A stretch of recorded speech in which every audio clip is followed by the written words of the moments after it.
Yeah.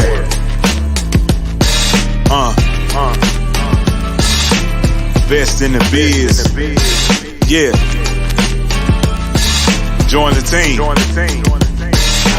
CTR is who we are. The media network, that's the best by far. Whether you listen at your home, at your job, in your car, come get the information that's needed above par. Never lasting, motivational podcasting, giving you the answers to the questions that you're asking. Serious talks and topics, how to come up and profit, how to better yourself. Your health is here, we got it. Reaching 350 million, they tuning in. We in 50 different countries, we all can. And like-minded, find your purpose and your assignment. Come get your fix, your feel, your mental alignment. Get active and speak to the masses. Build your influence, all levels and all classes. Now you know you can monetize and grow. CTR Media Network. Start. The Vera Thomas Show. The Vera Thomas Show. The Vera Thomas Show. The Vera Thomas Show. Let's talk about it. Let's talk about it. Let's talk about it. Let's talk about it. Let's talk about it. Let's talk about it. On the Vera Thomas Show.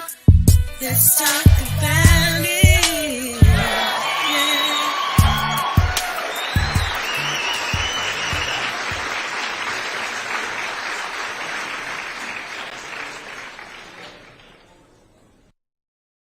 Hello. I am so happy to be here today. We've got some things that are going on, and I'm sure you looked at my last post, had some issues. But what I want to ask you to do, please, I'd like for you to please share, like, comment, and subscribe. I also need for my listening audience to support me and this show. I need your support, and you can do so by donating to Cash App Instill Greatness. I really need your help tonight. I was a victim of a scam, and unfortunately, I pulled other people into it, and now I owe them money that I don't have, and I need your help. So please donate to Cash App Instill Great. I really would appreciate it. I'm excited about my guest today. Her name is Jaci Finneman. I am just so, how are you today? Well, I'm doing great, Vera. This is so exciting and fun. You're teaching me something new. Well, I'm excited for you to be here. And we have comments here. Hello, Yvonne. Thank you for being here. And then Cool Gamer says hello as well. And I'm just excited. What I'm going to do is take a few minutes and tell everyone who Jaci Finneman is. Jaci Finneman is a 30-year family counselor turned parenting coach and the founder of No Problem Parenting and the No Problem Parenting podcast. She is committed to helping parents become the confident leader their kids crave them to be. As a parenting coach, speaker, author, and leader, Jaci has more than 40,000 hours of experience working with parents and children affected by trauma, mental health diagnoses, adoption, divorce, and more. Her down-to-earth, authentic, relatable personality adds light, hope, and clarity to her clients.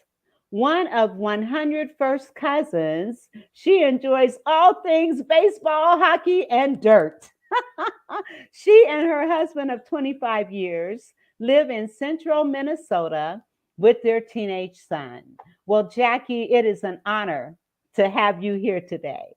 I am honored that you invited me. You and I were just chatting before. We could be on all night, Vera. We've got a lot in common. Yes, we do. And it all stems around parenting and children and making a difference in their lives. And I'm going to give you a few minutes to just basically share with our audience a little bit more about you. And I'm going to give you the floor and let you do that. And I'm going to be scrolling your information so people can be in touch with you. So Jaci, take it away. Take it away. I love that. All right. Thank you, Vera. This is so great. This is so fun. Hey, everybody. I'm new at this kind of a StreamYard, the Facebook kind of thing. So I'm just loving it. I love Vera. And Vera, I also really love that before we got started, you said, you know what, I always begin in prayer. And so we prayed, and you prayed beautifully. First of all, I want to say that. Absolutely. Really appreciate and respect that as well. And, I was a family counselor, in-home family counselor for 20 years with a nonprofit agency where we did all of the in-home counseling in the families' homes. We went directly to the kiddos' homes. The kids were our clients, and they had to have a mental health diagnosis in order to get our services. And so I did that for 20 years. We started early childhood mental health programs in Head Start, in schools. And then eventually I became a coordinator. So even though I don't have a degree, I never became licensed as a therapist. I didn't want to. I wanted to help the families, the parents, in the day in, day out struggles that they endure and that all parents go through, right inside of their homes. So I never became a therapist, but I eventually ended up being the coordinator and an administrative coordinator for over 80 therapists in our agency.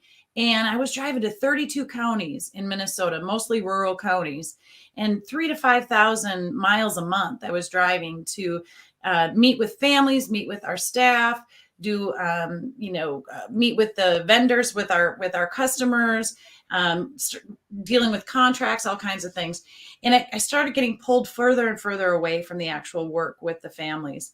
And that's when Anna was gone all the time. And our son, who is now 17, he was 8 at the time. I started 7, 8 at the time. I was like, I'm never going to be around for him. Here I am helping families improve their relationship with their kids, and I'm never home for my own. What is wrong with this picture? So, plus the system was changing, and I worked a lot with child protection, children's mental health, and I just felt like, I don't know, we were like, a lot of families were feeling like the mental health diagnosis was a life sentence, and it just isn't. We can endure so much, but we're not our mental health. We're not just our mental health, right? And so I wanted to get away from the system and the diagnosing and all of that. Not that I don't believe in it. I'm a huge proponent, advocate of all things mental health, but I just really wanted to help, like I said, those parents in the day in, day out, real life struggles outside of the therapy office. What do I do with my kid after they've, gone through a therapy session or whatever? How do I help them at home?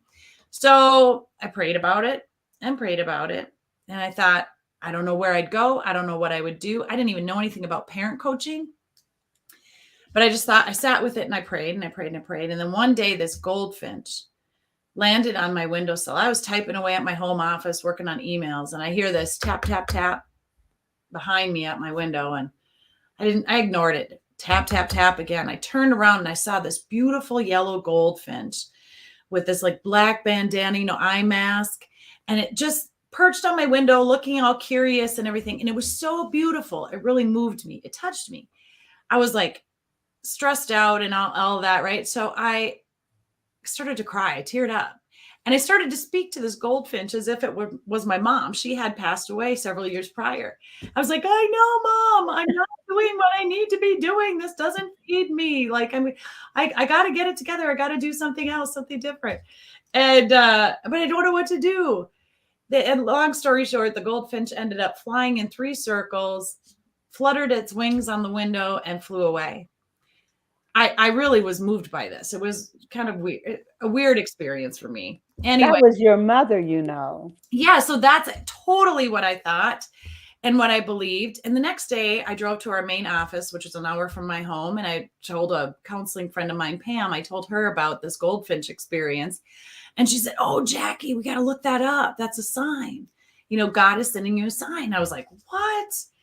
So anyway, we look it up, and here the whole spiritual meaning of a goldfinch is all about seeking healthy family resolutions, finding the voice in your own song, basically like paving the way. It's amazing.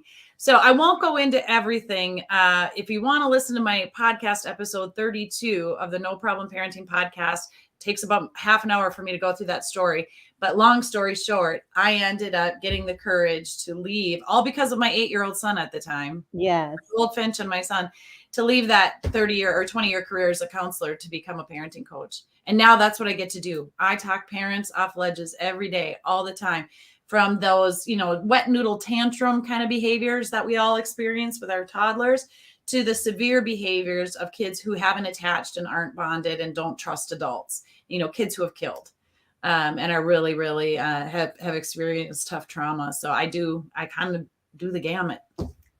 That is amazing. And for you to say that you really didn't get a counseling degree, but you're walking in your purpose, and you know that God is doing what you are doing what he has ordained you to do, and you're making a difference. A lot of times people think, oh, I got to have this degree, I got to have that degree, when in actuality, if it's your gift, if it's what you're supposed to be doing, then he provides what you need in order to do it.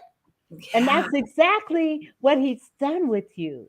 That's exactly what he's done with you. And I want to make a point about the fact that you recognized, how can I be helping all these other children, and my son I'm not there for him. Mm-hmm. And I can imagine that you begin to see some behaviors and some things that were happening with him, which showed you that you needed to be there for him.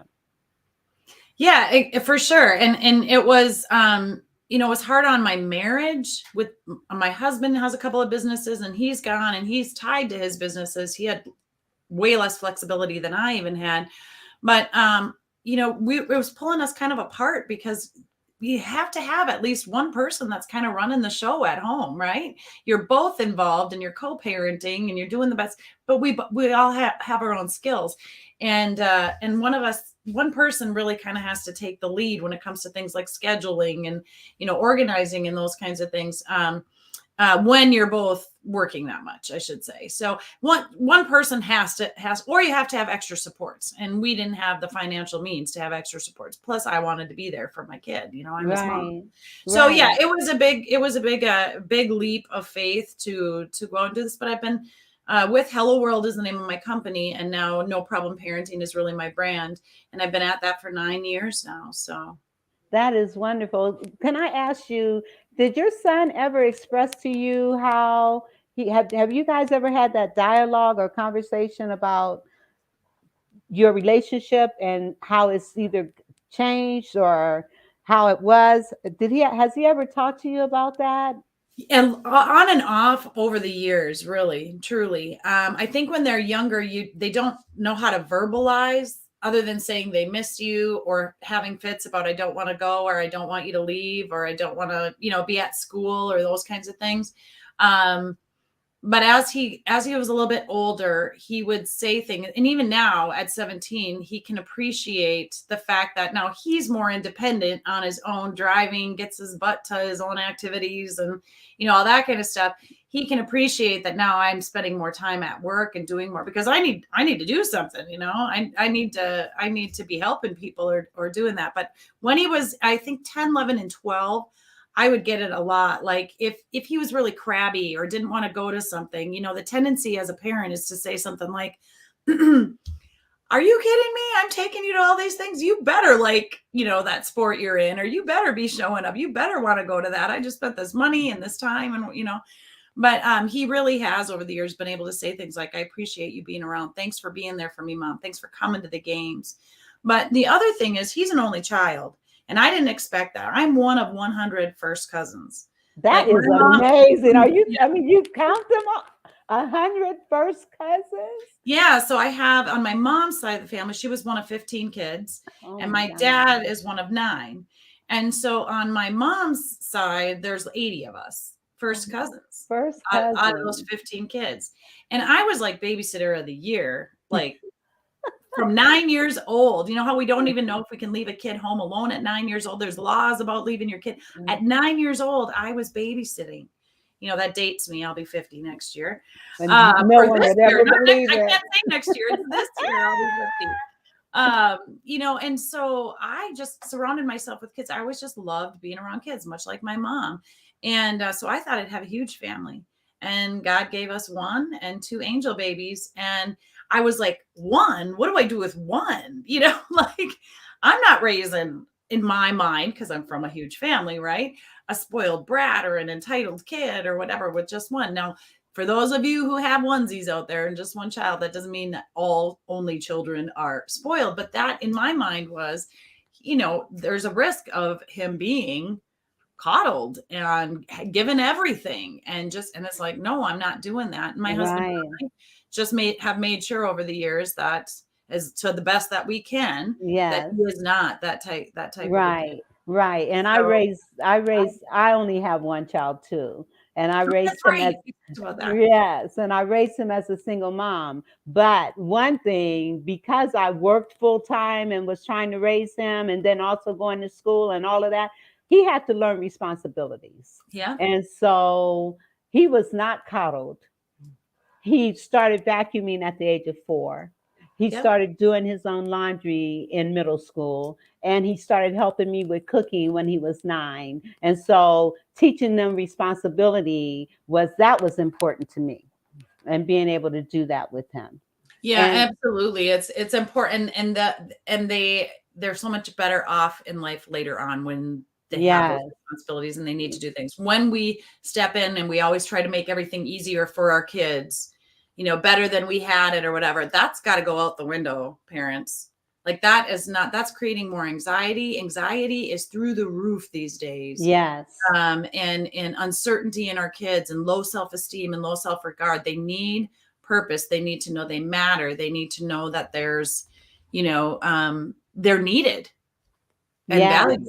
And that's how we share that. So absolutely. Now, your husband, was he very engaging with your son? Or, I mean, because I know with him working all the time and what have you, because that's just as important. Having, even though I know that you spent the bulk of the responsibility with your son, but I know having that father there for him. So, just yeah. out of curiosity. Well, and it's true. I mean, I did the bulk of the responsibility with the scheduling and all that, mostly because that's my personality. Not that my husband wasn't going to do it. Even when he'd try, I would kind of plow him over because it's like that's my personality, right? Yes, And I would take charge of those things. But we had, you know, equal responsibilities with taking care of things, especially financially. You know, he was the breadwinner. He was bringing in more of that. I was the scheduler. I was the planner. When our son was younger, as he got older, my husband, that's his personality. He was more comfortable doing the activities with him, taking him places, teaching him, you know, all the yard work things and like stereotypical kinds of, you awesome. know, dad son kinds of stuff. But yeah, we've definitely tag teamed, and yeah, I think you just have to figure it out. Every family is different, and I don't think there's really a right or wrong way of doing it. Exactly. The thing is, it's spending having that quality time and what have you, but understanding your style Mm-hmm. and how you're doing what you're doing. Yes. And Yes. you know, we've talked about the various different parental styles, and you made a point about, you know, just now when you said you don't want to just give your kids everything. That's almost like the permissive Yeah. family Yep. style. You know, you don't want to do that. And so this is great. And I know you have something that you want to give to people, right? It's Yes. yes. I do. I have a free download I want to give. It's my favorite one. I give it to everybody. So, you know, it's extra special for you, Vera, of course, right?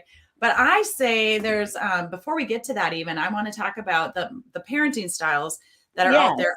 In my no problem parenting, it's just 3 steps. Seek first to Okay. understand, why is my child behaving the way they're behaving? And you know what? 90% of the time, it's not what you think. It's not what's Captain Obvious. It's not about the behavior. There's something else going on underneath there. So we want to get to the root of that, and not just seeking first to understand what's going on with my child, but why am I, the parent, responding or reacting the way that I am? Yes. That's super key too. What's triggering me? What's setting me up? Why am I so frustrated? Is it stressed? Am I, worried? Is it fear? Step 2 is to prepare for the worst. We can't always be prepared. Life throws us curveballs. Our kids most certainly do. But when we're prepared to handle those day in and day out, those behaviors that happen every day, we can respond to our kids instead of reacting or flying off the handle. And then step 3 is to change the conversation. I believe that we are giving our kids way too much unconditional praise. So much so that they don't even buy into it themselves. It's like when your kid comes to you and says, I don't have any friends. Well, our natural instinct is to say, of course you do. You're friends with Joey and Shayna and who, like your name and all these kids. And they're like, no, they don't like me. And they're trying to convince us they don't. So instead, you want to say something to them with like conditional positive, not an unconditional praise. First, ask them, why do you think that is? Get curious about that. Why do they think they don't have? Maybe they are a jerk. Maybe they don't know how to be a friend. Maybe they're shy or embarrassed or feel awkward, right? So let's find out where they're at and why they're thinking that. But I also say things like, don't just say good job, you're awesome, you did great. That's an unconditional praise or unconditional positive. Throw in a conditional. Why do you think that? What is factual about what they do? Exactly. Evidence, facts and evidence. Yes. I agree with you 100%. You don't just give a compliment without supporting it. Yeah, exactly. You don't give a compliment without saying, whatever the compliment is, you're giving it because of an action or a behavior or an attitude that made you feel that way. Yes. Don't just tell a child, oh, you're doing a great job. No, Yeah. you did a great job when you cleaned your room. Yes. Yes, we're on the same page with that. I agree wholeheartedly. And that's really even in relationships. Don't just give people accolades or tell them how great they are without giving them facts and evidence. Right. And even in communications, period. Yep. That's exactly right. And then I teach and change the conversation about empathy versus sympathy. We don't give somebody an empathy card when they've lost a loved one. We give them a sympathy card because we can feel that pain. We can, even though we may not be able to understand or have experienced the same thing, we can feel it. We can sympathize. But empathy is more about, I understand that you have a problem or you're experiencing a hardship or there's something wrong, but I'm not going to own that problem as much as you are. I'm going to be there to guide you, support you, the best I can, but I'm not taking that problem on as my own. And so there's a big difference between empathy and sympathy. I teach about that. And all with parenting styles, I say typically from, literally 30 years of coaching parents in all different situations, there's one of 3 things that parents are doing wrong, right? You're either being too nice, you're being too mean, the or authoritarian. you're trying to solve a problem that you don't have experience in, and you're trying to do it alone. And it's embarrassing sometimes as a parent when we want the world to see a different view of our family, right? Or not even the world, just our community or at church, or, we want everybody to think we're doing all right. And it's like, it's embarrassing sometimes when you are struggling to admit that. And you don't have to share everything with your family and friends. There are other people like parent coaches.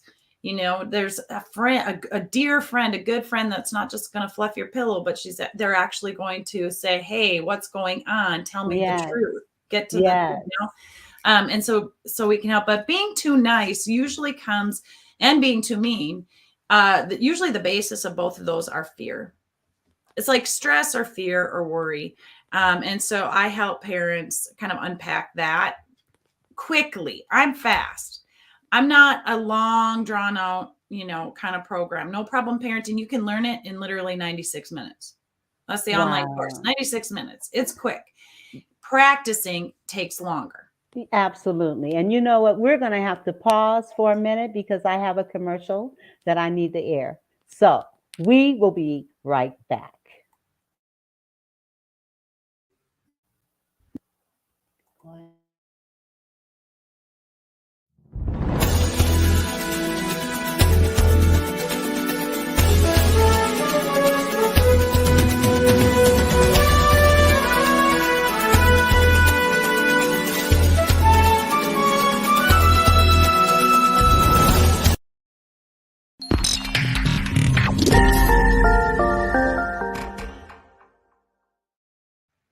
All right, all right.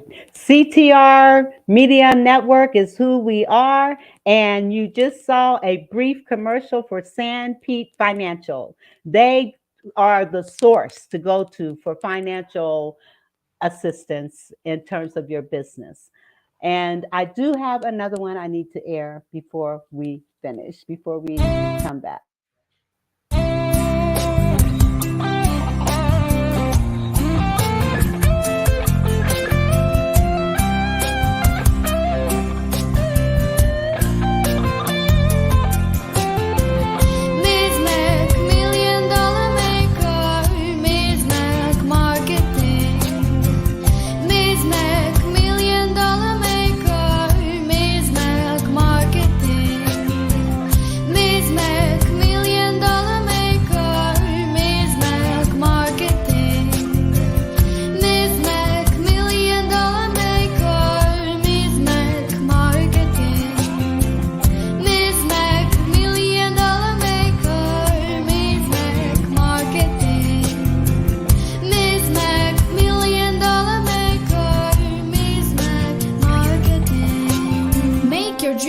Reality today with Ms. Mac Marketing. 848-236-5026. And Ms. Mac also has the Sapphire Emerald magazine that you can reach.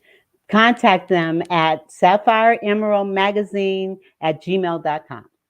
All right. Now that I've gotten those out of the way, and we will be coming back with a couple more, but let's get back to our conversation. No, that's great. Sponsors make such a difference in helping us be able to do shows like this, podcasts, all that are very, very needed. So I appreciate that. Yes. Now back to what we were talking about. And you know, when you said being too nice as a parent, would you say that kind of equates to also the permissive parenting style? Yeah, I do. I relate to that. Of course, just we want to make everything better for them. And, but here's the other thing. When I start working with parents, I mean, majority of the parents I work with are the too nice parents, but they're not permissive all the time, right? They're a combination maybe. So I'll listen to a parent's concerns and, behaviors and all the stuff that's going on. And I'll say, you know what? I think the problem is you're being too nice. And the parents will say, no. We yell all the time. We're really, and it's like, yeah, but before you started yelling, what did you do? Well, I asked them nicely. Well, I gave them a warning. Well, I gave them a heads up. I gave them a time limit. I gave them encouragement. I reminded them. And it's like, you're nice. And eventually they're not responding to your stuff. So you blow.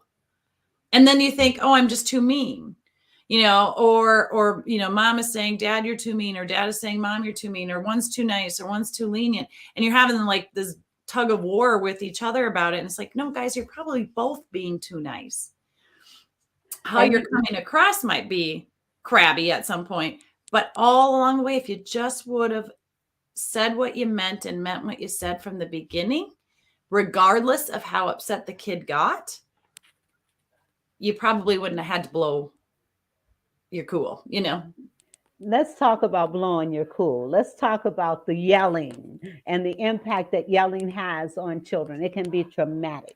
So what are I'd like some of your ideas and feedback on yelling. All right. So this is going to go into that free download that I was talking about too, that make it right technique. Okay. So let's say your kid throws sasses back at you, or tells you no, or digs their heels. I mean, insert whatever behavior problem you are struggling with right now, whatever's going on, back talking, lying, sibling fighting, not doing their chores, whatever it is. This technique will work with everything. The first thing I want you to do before you use the technique or anything else, when you feel like yelling, this takes practice. You're going to still yell, okay? Because it's natural. Your muscle memory of your brain has been exercised if you're a yeller. It doesn't just shut off overnight. I was a yeller. I can still be a yeller sometimes.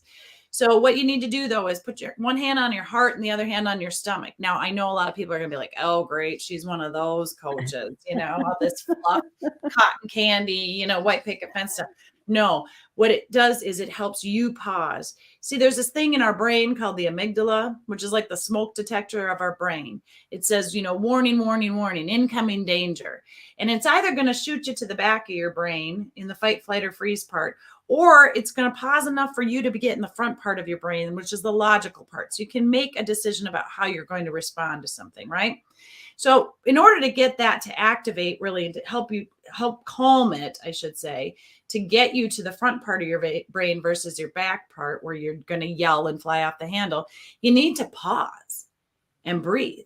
Oxygen helps it amazingly enough, right? So, but a hand on your heart and a hand on your stomach, the other thing that does is it pushes you back instead of leaning forward with that, hey, out, so it pushes you back. Then you breathe for 6 seconds, people. If we can't pause and breathe for 6 seconds. I'm telling you. Now, do you see how I just had to catch a breath? I can't even try to talk my way through this and do it and just explain the technique without catching a breath. I don't know, there's science and research behind it. You can Google it. It literally helps you calm and slow down. So in those moments, you won't catch yourself you won't be able to stop all the time, but with practice, you will do this more and more. You'll be able to take a second, 6 seconds to just, is this something I need to be that mad about? Is this something I need to yell about? Yes. Does this really need that much attention? Exactly. And no problem parenting, we're all about giving problems only as much attention as they deserve. And then, as we say in the Midwest, we keep her moving. So oftentimes with parents, we think we have to respond to everything, every misbehavior in the moment. Choose your battles. You have to choose your battles. Yeah, we don't have to do it right then and there. We don't have to send the kid to their room. We don't always, sometimes we do, sometimes we don't. But here's another option for you. So pause. And then after you pause, you will, if you need to still be mad, because I'm not against yelling at kids. I'm not against arguing. I'm not against any of that. Sometimes a kid needs a little bit of a scolding. They need to know this was dangerous. This was unsafe. This is not happening in my home again. And let's clarify some things, because there is different reasons for yelling. If a kid is in danger, yes, we need to yell. But if we're angry and frustrated, that's when the yelling is not the best. Right. That's when we need to take those breaths. That's when we need to do what you're suggesting and taking breaths. And, there are 4 basic types of yelling that I talk about. And one of them being when you're angry and frustrated, that's not the kind of yelling that you want to display with your child. And so I'm sure you were getting to that point, but anyway. Yes, exactly. But it still happens. So that's what I mean, Vera. You and I, we have so much in common. We could talk on this all night. And I like to I share everything all at once. And I know I need to slow down. That can't happen. But being able to calm yourself enough so you don't lose your crap on your kids. Yes. But if you do, there's a way you can recover, because we're all going to do it. And in my course, I even talk about how I called my child a dumb I don't want to swear on your show, Vera, but How dare you do that? I know. At 10 years old, I was a counselor. How can I yell at my kid and call him that? Because I was stressed. There was a safety issue, a safety concern, and it flew right out of my mouth. I could then go back to him and say, hey, I lost my cool. I was scared. I reacted out of fear. So you model that. It's not an excuse. It's a good modeling opportunity to say, I totally lost my cool. I was scared. And I yelled at you and I called you something that you are definitely not. Right. Then I say, I'm sorry. Yes. How can I make it up to you? Or how Yes. can I make it right? And that's the technique. That's the free download that I give away. So the Yes. make I it right love it. technique, after we do lose our crap, Yes. we can say to them, tell them what happened. Hey, I say to my son, hey boy, I was stressed. I freaked out and I called your Yes. name Huh, and I'm yes. sorry.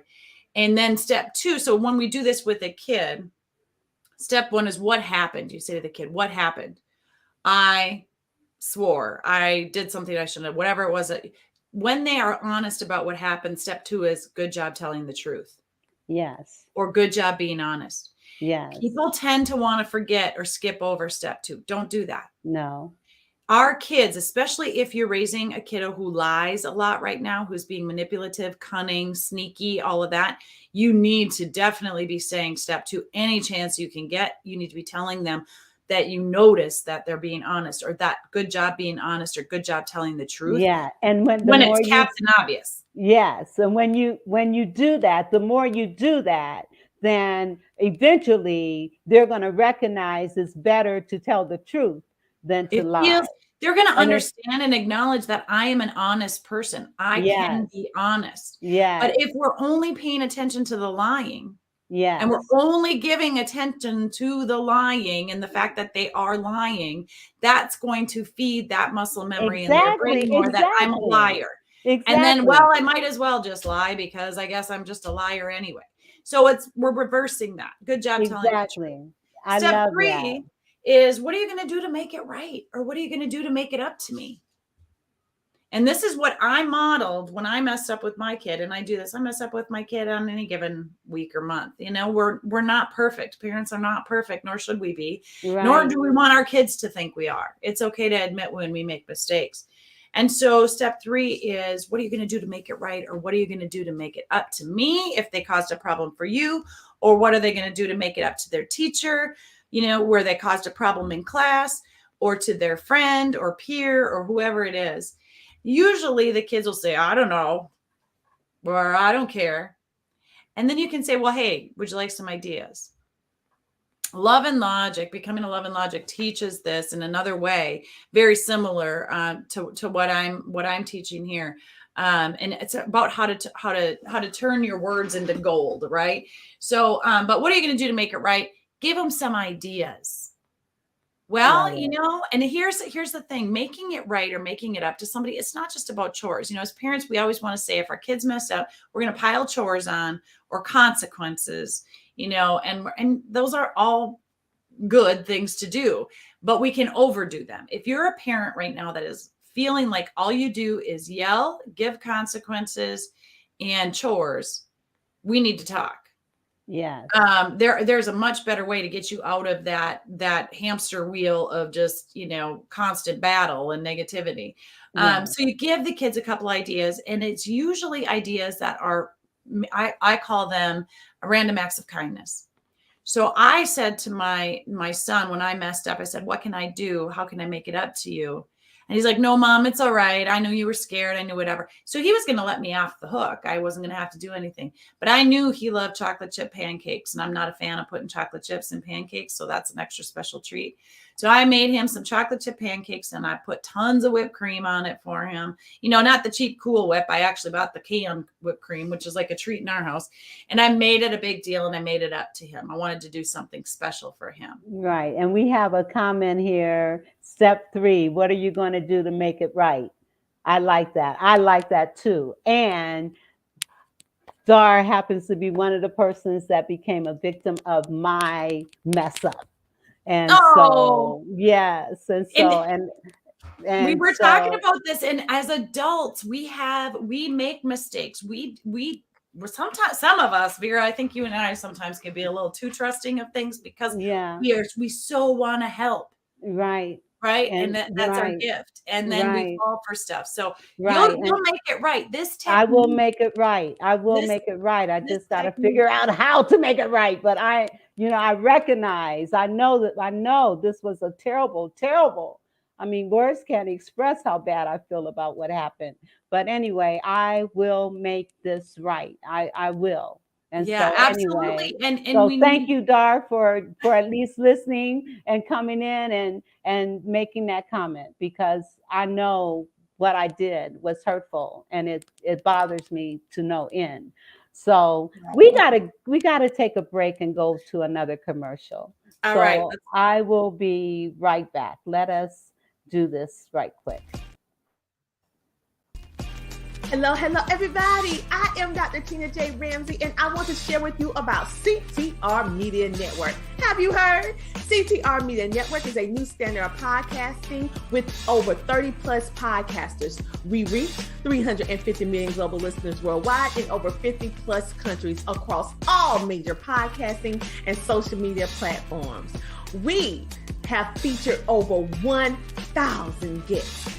What we specialize in is helping business owners, entrepreneurs, coaches, and fellow podcasters expand their visibility on our platform. We're all about positioning with visibility, connections, and teaching you how to monetize what you do. Let me tell you something. If you're a business owner, we have sponsorships opportunities. We have commercial slots. We also have opportunities for you to be a featured guest on any of our shows. So what are you waiting for? CTR Media Network is who we are, and this is where you need to be. So go to ctrmedianetwork.com and click our store feature so that you can see which opportunity fits your life and your budget so that we can get started working with you today.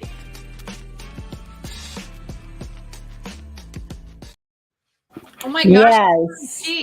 I didn't know anything about CTR until I met you, Vera. So I'm checking those guys out. That is awesome. Yes, please check them out. I'm telling you, it's a wonderful, wonderful connection. And I again want to encourage you to please support what I'm doing here. Please go to Cash App and still $ and still great, and donate and help me help deal with the things I've got to deal with that I put myself in this situation. So anyway, please donate. Cash App and still great. $ and still Vera, great. oh, you are an amazing woman. I mean, this money thing is a distraction, really. It's the devil trying to get you off course, and it's not happening. We're going to support you, Vera. You're just too amazing to not be able to offer all that you offer. You're going to be on my podcast coming up here pretty soon too. Well, I'm looking forward to that. And I do want to also push this. I'm going to pull. It didn't come out. It didn't. Okay. I have a workshop coming up on February 4th. It is how to, wait, you know what? I'm going to come down and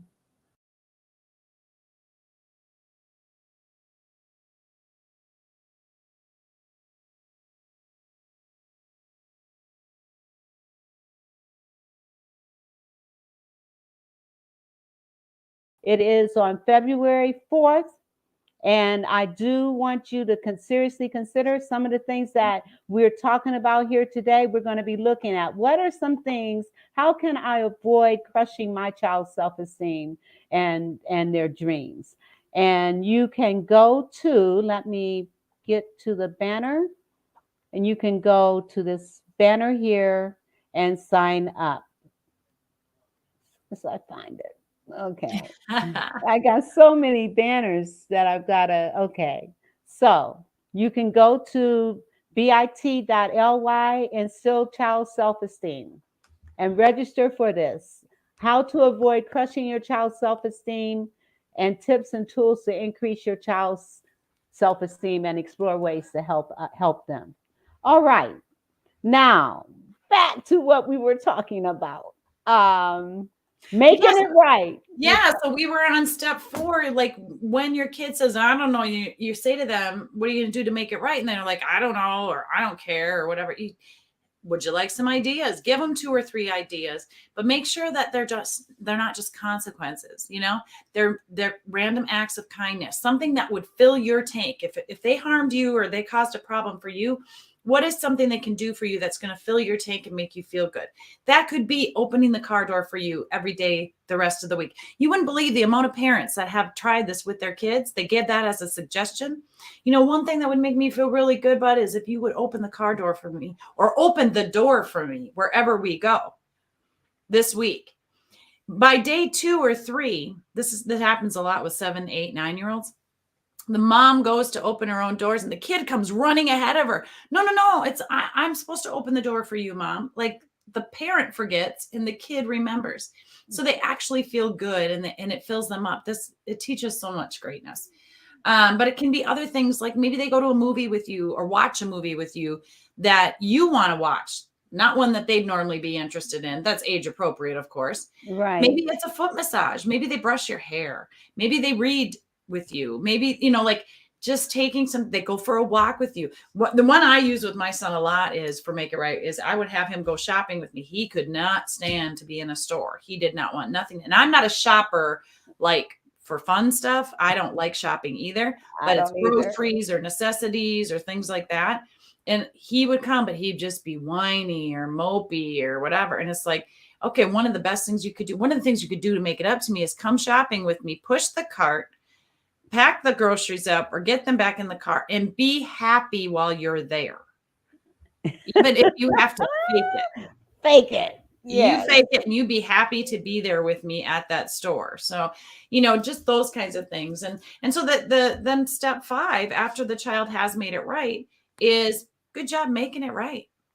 Or good job making it up to me. And you know what? I love those suggestions. One thing, feet massages. I mean, they are awesome. Oh my God. I love having my feet massaged.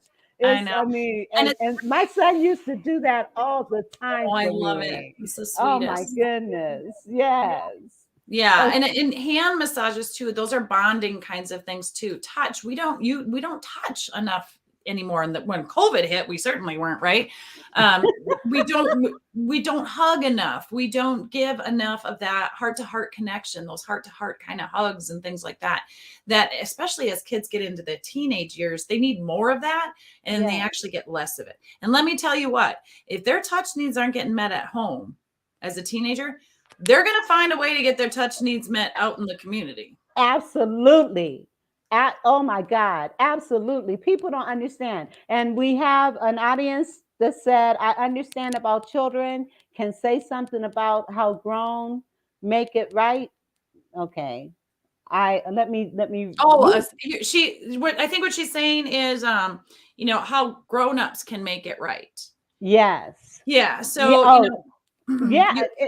as a matter of fact, what you're talking about is not only for kids, but you had even mentioned this you can use in relationships, you can use on your job, you can use when you've done something wrong to somebody. So you're not just talking about using these steps for children only. And we did cover that earlier. And I guess she wasn't here when we did that. And so, yes. Well, it can be a random act of kindness for the person that, whether it's your partner or it's a colleague or it's a friend or, whatever, it's saying, I'm sorry, but I'm sorry isn't enough. And I actually have a podcast episode on this as well, Vera. And so I'd have to go back and look for which number it is, but the title of the podcast episode is I'm Sorry Isn't Enough. So if you even just Google that, right. with the No Problem Parenting podcast, but doing something that is kind. So if it's a colleague, you're and you were late for your shift. And so they had to stay longer. What are you going to do to make it up to them? Right. What are you going to do to make it right? And you can ask them, what would you like from me? Or just, offer some things. Maybe you're going to come in early for them the next day, but not expect them to clock out, right away. Maybe you're going to bring them an extra, Right. Well, I know in this case, and I'm feeling where this is coming from. The bottom line is pay me my money. Oh, is this another person? That's what it's all about. Pay me my money. And you will because it's owed, and you will. Yes. I mean, you're working on getting it. You're in this right, but it's like you can't. If you don't have it, there's nothing to give, right? Right. But you're working on that. And so you're going to not only make it right financially, but it's also, once that does happen, beyond that, it's going to be the grace and the appreciation, for what happened. Now they're strapped too. This is a chain reaction kind of effect, right? When you've caused a problem for somebody else and not only yourself, but I mean, we want to make sure as adults that it's not just, oh, I just did this and now it's all better and I'm just going to apologize. I mean, literally the name of the podcast episode is I'm sorry isn't enough. It's not enough. But I admit it. It's not enough. Yeah. Many people who are in that situation, they're working towards something greater and different. If you weren't, Vera, you would not be going live in public with this. You would not be owning this. You'd be hiding under a rock somewhere or trying to disconnect, changing your phone number.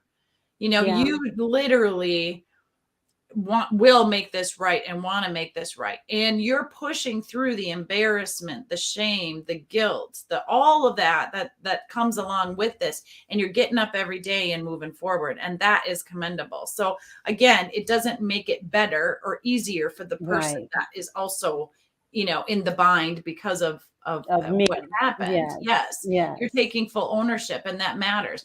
It's kind of like with this make it right technique with kids.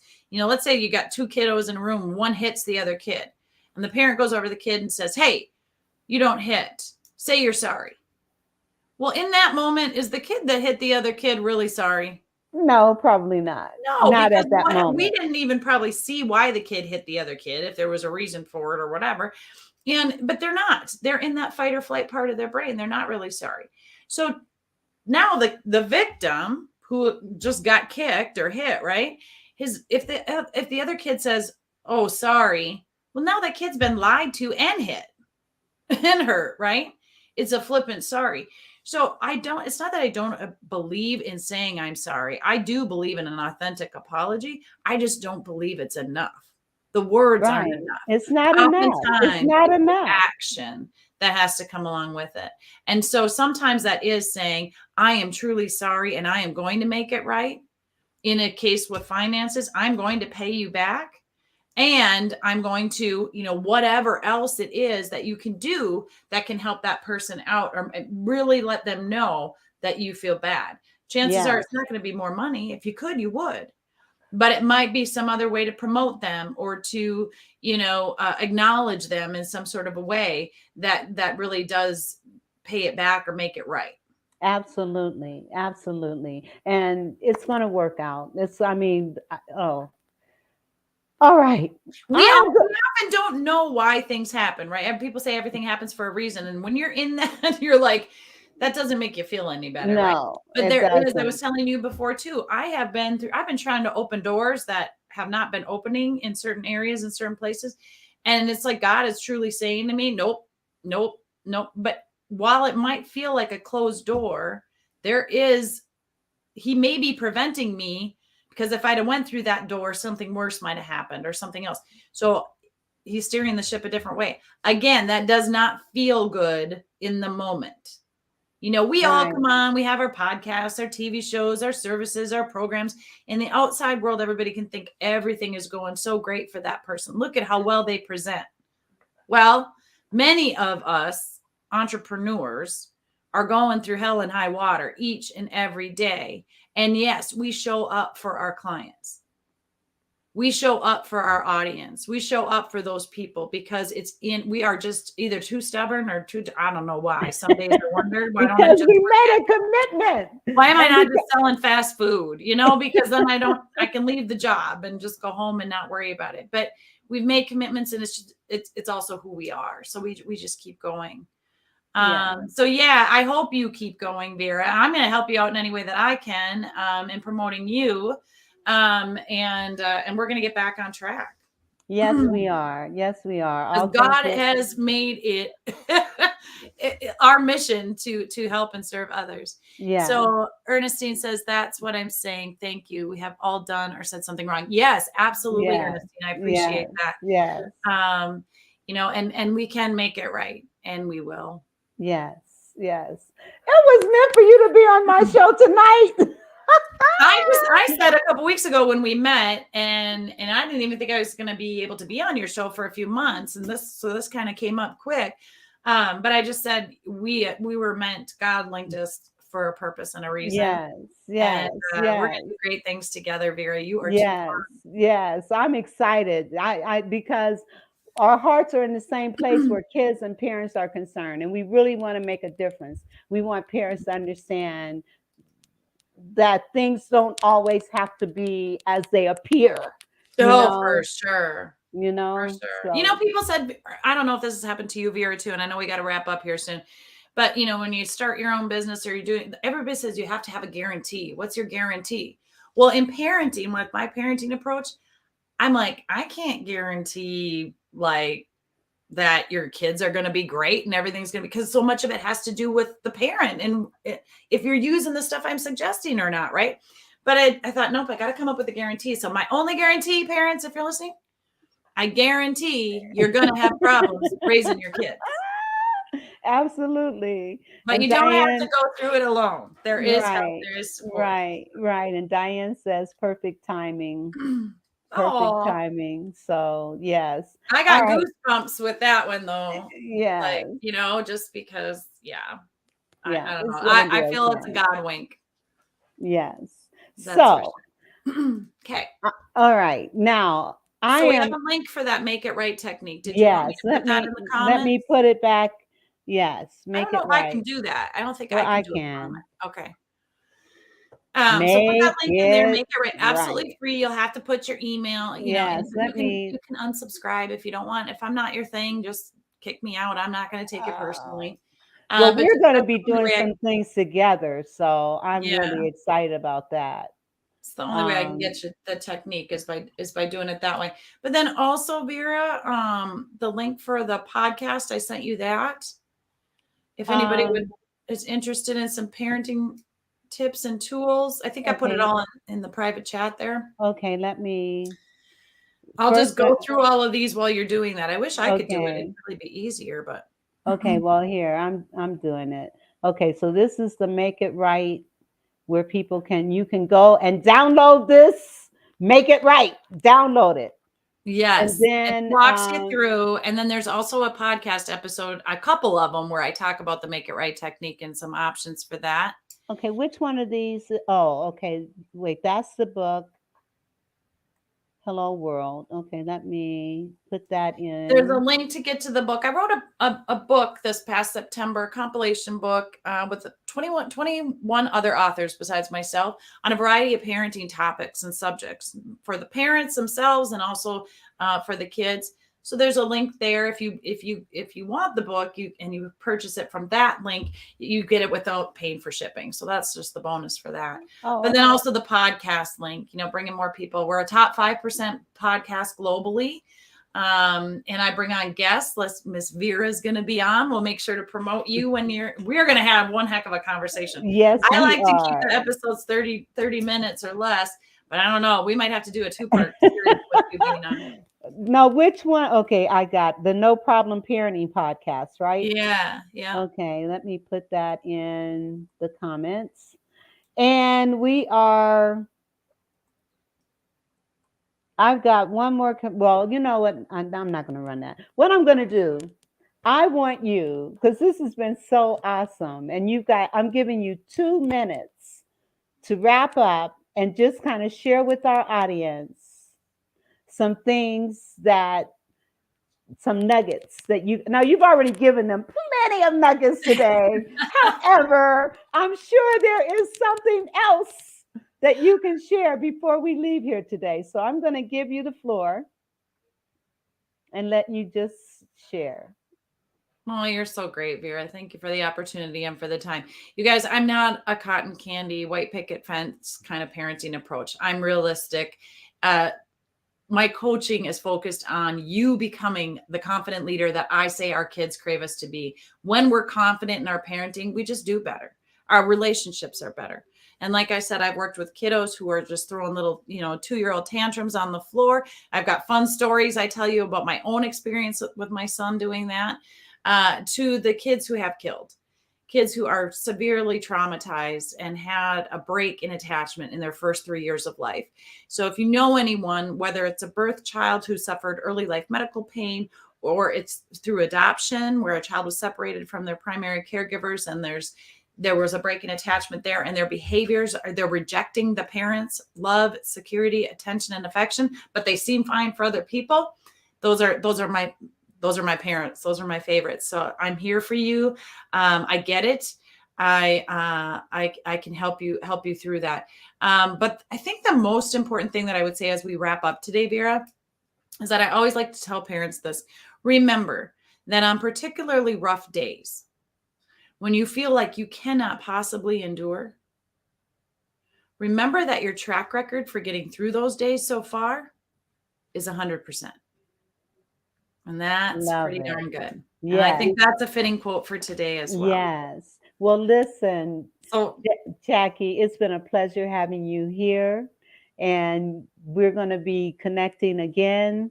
And I just want to, in fact, this workshop that I'm doing, you and I want you to talk, we're going to talk about that. But the workshop is on February 4th. And I want you to all to consider signing up for it. I put the link in the I'll be chat. sharing that with my No Problem Parent community for sure, Thank Vera. you. Thank you. Yes, Thank you. yes. Thank you. Thank you. Well, listen, everybody. Thank you very much, Jackie. And I am going to do a couple of commercials, and my next guest is already here waiting. And so let me run a couple of things, and I'm going to pull you down, but I want to talk to you. Well, no, I'm not going to pull you down. I do need to. Have to. I have to pull you down, but I want to be able to say something to you before you leave. Okay. So Well, thanks everybody. It was fun to you. be here. Yes. Thank Thank you. The Vera Thomas Show. Oh, okay. That was. We want to give a shout out to our CTR Media Network sponsor, Terry Coleman from GlobalKeyCapital.com. Global Key Capital is a lender specialized in customized financing solutions. They pride themselves in being one of the industry's most reliable and proven lending groups. At Global Key Capital, their customers are their number one priority, and they strive to provide all of their clients with competitive pricing, unbeatable customer service, and stress-free processing. If you are looking for your next dream home or investment property, give Terry Coleman a call at 866-325-6267. Again, that number is 866-325-6267. GlobalKeyCapital.com.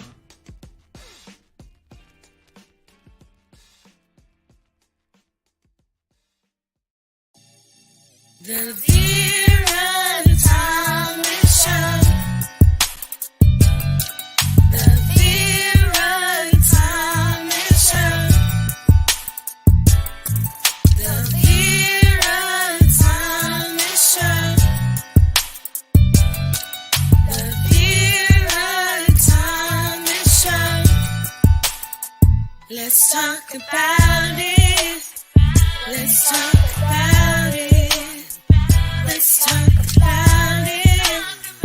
Let's talk about it.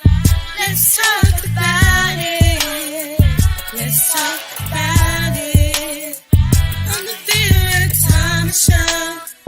Let's talk about it.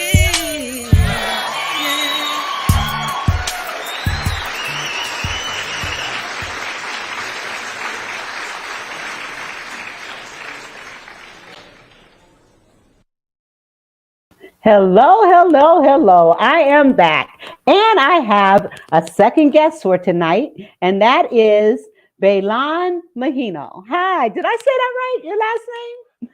Don't you? And happy Megino. Happy birthday. Oh, thank you. You Thank look you so much, Vera. beautiful. Thank you. Thank Yeah, you. I'm you feeling do. awesome today. Well, Just awesome. you look beautiful today. Just beautiful. Yes, you do. And we've got some things that we need to talk about today.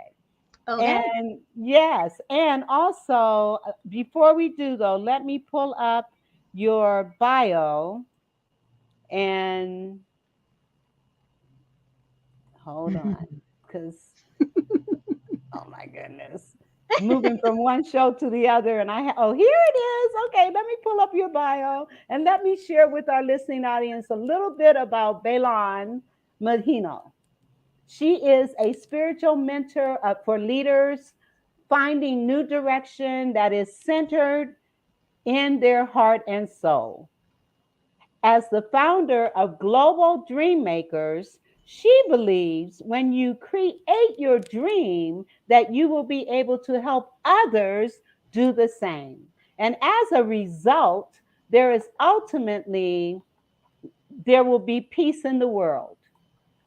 She also believes that Baylan helps people define their compass to navigate the changes life brings by organizing all areas of their life into a simple blueprint, the Dream Maker Matrix. When their dream life, with their dream life defined, all decisions become as simple as breathing. Baylan's life experiences range from the corporate international investment world to scaling a remodeling company with a guy in his truck to more than $1 million in revenues, leaving the corporate world of finance. She weathered the ups and downs of entrepreneurship during great economic upheaval and served in community organization leadership. She has served as the president of her local chamber of commerce, as well as co founded a cultural organization with global impact. Along the way, she was in the top 10% of the most viewed LinkedIn profiles and co chaired the Filipino Community Committee responsible for the first 2 years of the Asian Art Museum's annual celebration for Filipino American History Month in San Francisco.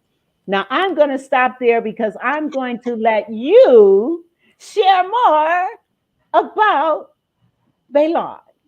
And Baylan, um, our topic today, we're looking at something that's very, very important. And you want to share with the audience about that topic. And I want to give you a few minutes to just kind of talk to the audience. I still can't get over how beautiful you look today. Okay, all right. I'm giving you the floor. Oh, thank you so much, Vera. You make my heart feel so full. Thank you. I believe today we're talking about your choice is your command. Your choice is your command. What Vera started to say was that what I truly believe is that when we are pursuing our dreams and creating our dreams, that when we're doing that, all that we can do is help others do the same, right? We're not putting others down. We're not killing their dreams. We're not stealing their dreams. We're not saying, oh, no, that's not possible. No. When we are in that space of creating, we want others to create too. And then when everyone or more people are creating their dreams, then our families will thrive, our businesses and organizations will thrive, our communities will thrive. And then there's no space for disruption or for violence or for war. There's no need for it. And so when we are pursuing our dreams, when we are creating the life that we really envision will make us happy, then we will have peace. I truly, truly believe we will have peace. And so, what we're talking about today is what is your choice in making that dream come true?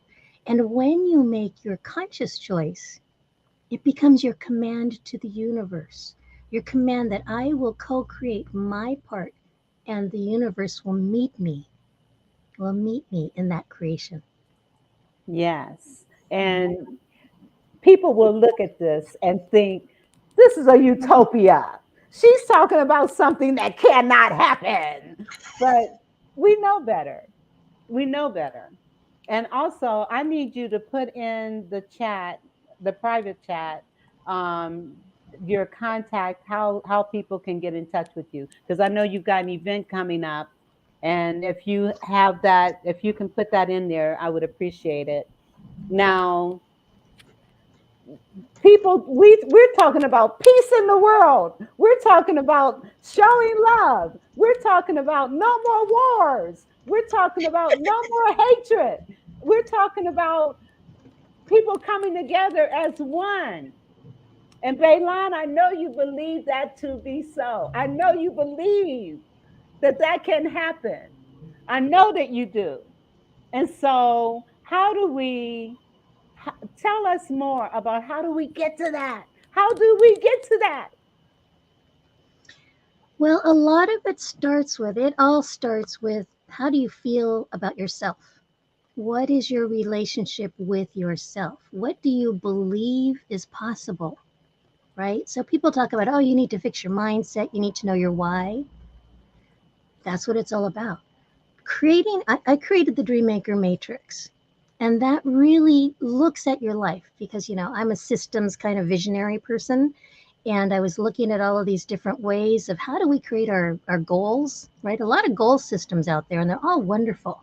But for me, I needed to understand how does all of my life relate? Because I've studied a lot of different things. I have experience in a lot of different things, like all of your people do.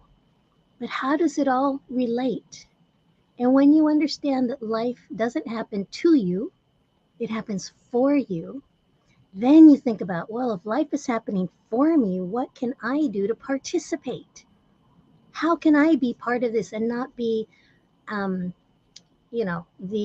result, the afterthought that I'm the one that begins the thinking.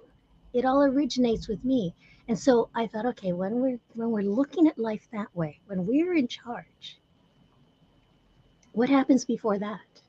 Because we're not here alone. We know that. We are so connected to spirit, God, Goddess, whatever you believe in. It starts there. But how do we get from there to this physical body, right? Where's that little bridge? The bridge is when we get inspired.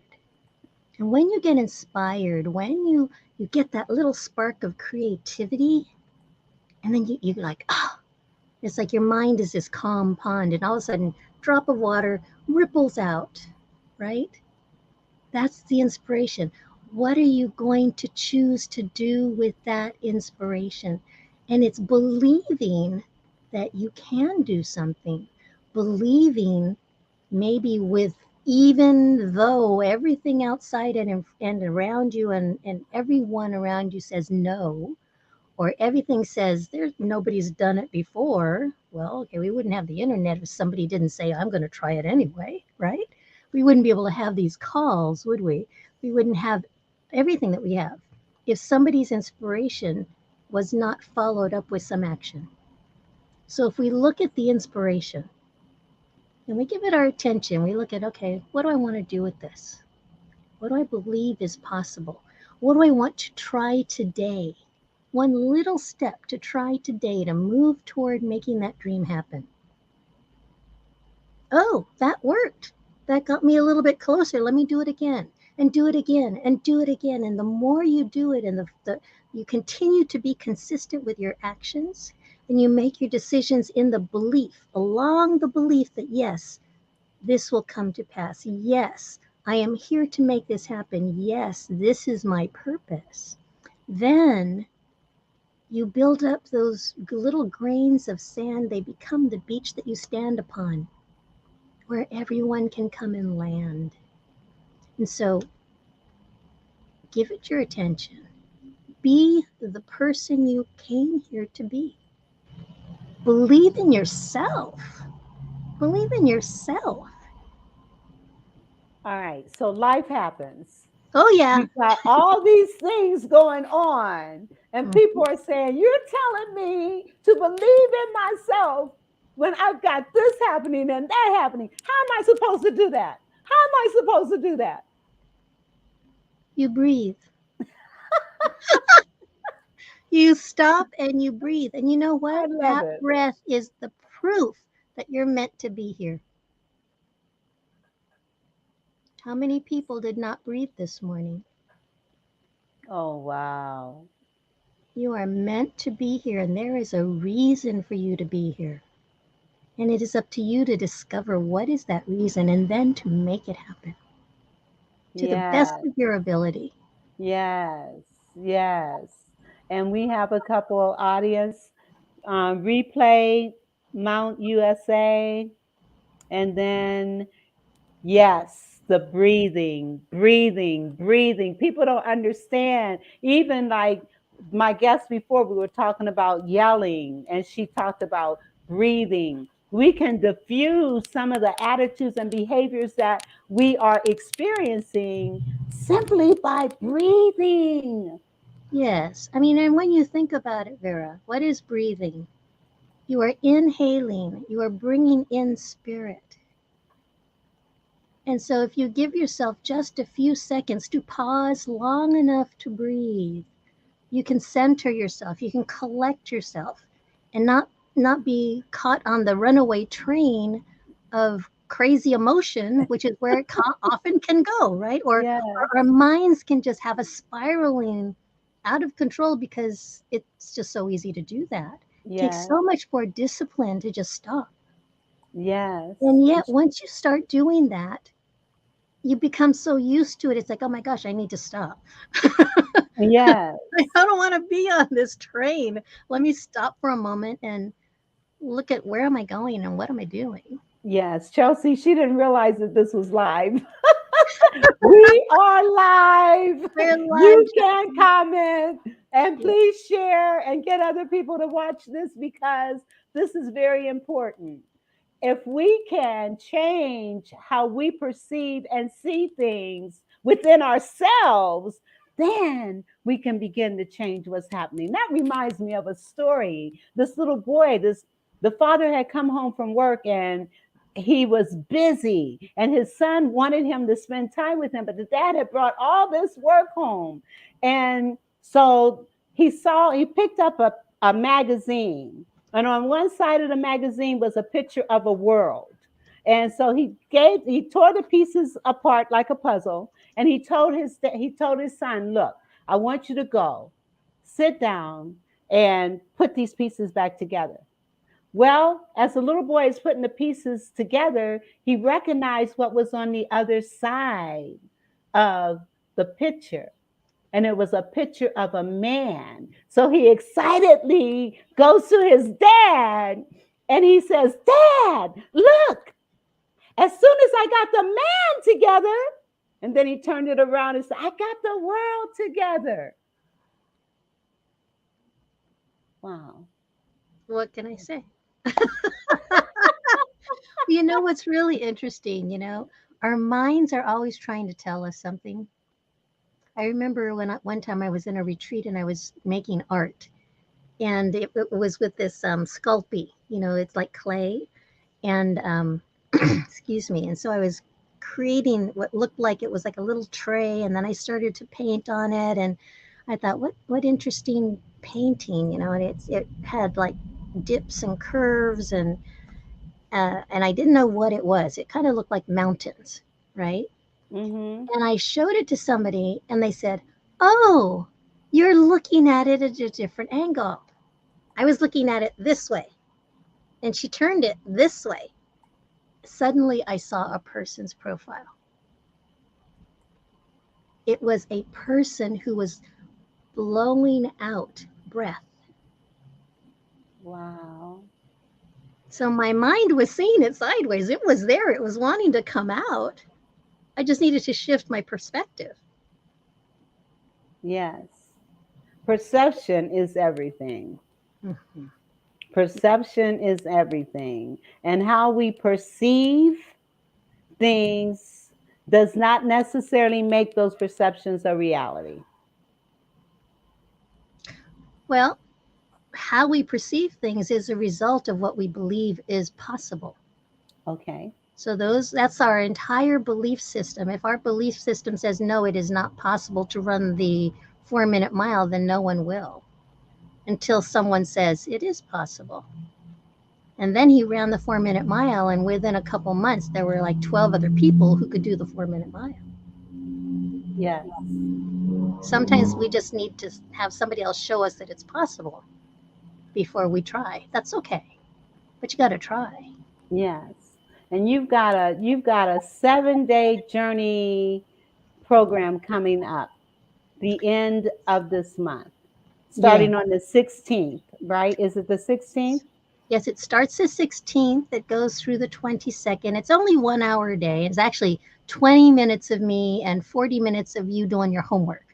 And Okay. I'm calling it From Endings to New Beginnings for Grace and Ease. And really, what we're going to do, Wow. Vera, a lot of people, they'll do their goal setting. But before you set your goals, let go of the past. Close the doors on those things you want to leave behind. And so we're going to do that at the very beginning. We're going to spend the first couple days really looking at what's the gold that I got out of whatever this last year or this last difficulty or this last job or this last relationship, whatever it is you're leaving behind. Get the gold out of it, get the wisdom, bring that forward and leave all the rest of it behind.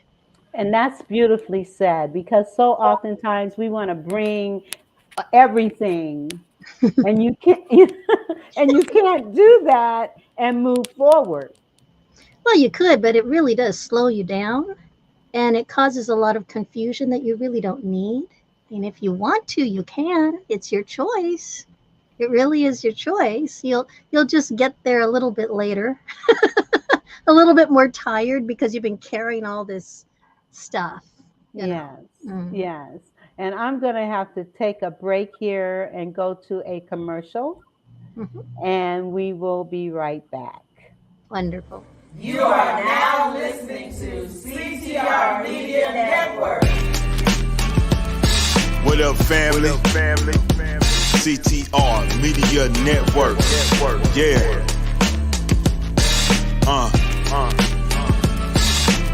Best in the biz. Yeah. Join the team. CTR is who we are. The media network, that's the best by far. Whether you listen at your home, at your job, in your car, come get the information that's needed above all. Never lasting. Motivational podcasting, giving you the answers to the questions. This is Olivia Tucker. I should say Dr. Olivia Tucker, and she is leveling up the podcast on CTR Media Network. That's me. I'm so happy to be here. Thanks to her, my podcast is doing great. To 350 million, they tuning in. We in 50 different countries, we all can. And like-minded, find your purpose and your assignment. Come get your fix, your feel, your mental alignment. Get active and speak to the masses. Build your influence, all levels and all classes. Now you know you can monetize and grow. CTR Media Network, start the show. CTR Media Network. CTR Media Network. CTR Media Network. CTR Media Network. CTR is who we are. The media network, that's the best by far, you know. CTR Media Network. CTR Media Network.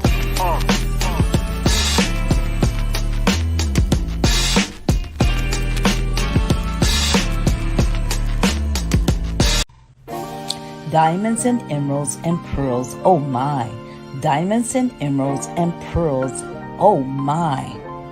Sapphire Emerald Magazine truly knows the gifted and talented people. Sapphire Emerald is a magazine that represents the diversities of the world's news. We believe in presenting people in a positive light and helping the public see them in a different perspective. We report on entertainment, nonprofit organizations, film producers, actors, actresses, culinary arts, fashions, and the positive principles of understanding art. Our mission is to bring people's spectacular talents into focus and allow them to sparkle like the precious emeralds, diamonds, pearls, and sapphires. Yes. Sapphire Emerald Magazine. You can reach them at Sapphire Emerald Magazine at gmail.com. And that is a part of Ms. Mac Marketing. All right. Now, let me pull that down and pull back up what we're doing. So anyway, while I'm doing that, I want you to go ahead and continue to talk about your what's going to be happening with this 7-day journey? Well, what we're going to be doing is, as I said, in the first few days, we're really going to look back. We're going to look back at what is it that you are leaving, because a lot of the people who are going to be coming into this particular journey, and I'm going to be doing one journey a month. In this particular journey, we're really looking at closing out last year. These are people who perhaps left a job, left a marriage, left a long-term relationship. Maybe they've gone for their goals. They're at the top. They're looking around. They're saying, this is not what I thought it was going to be. I'm not happy. I don't know what to do. Right? All of a sudden, life is not what you thought it was going to be. And your life is upside down. Your life is upside down. You might be what do you call it? When your children go off to college, empty nest. You might have an empty nest, right? And you're having difficulty shifting into what is your life now, or maybe you're retiring or getting close to retirement. Any of those times when you're in a transition, it's the perfect time to identify what is it that you want, what is it that will make you happy. And so when we do the Dreammaker Matrix, which we are going to touch on in this journey, after we close that door and we do a little ritual to really let go, of the past, we then turn and look forward. What do I want?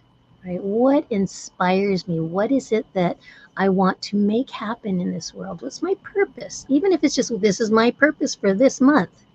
What is it that you want to do and you want to bring into the world?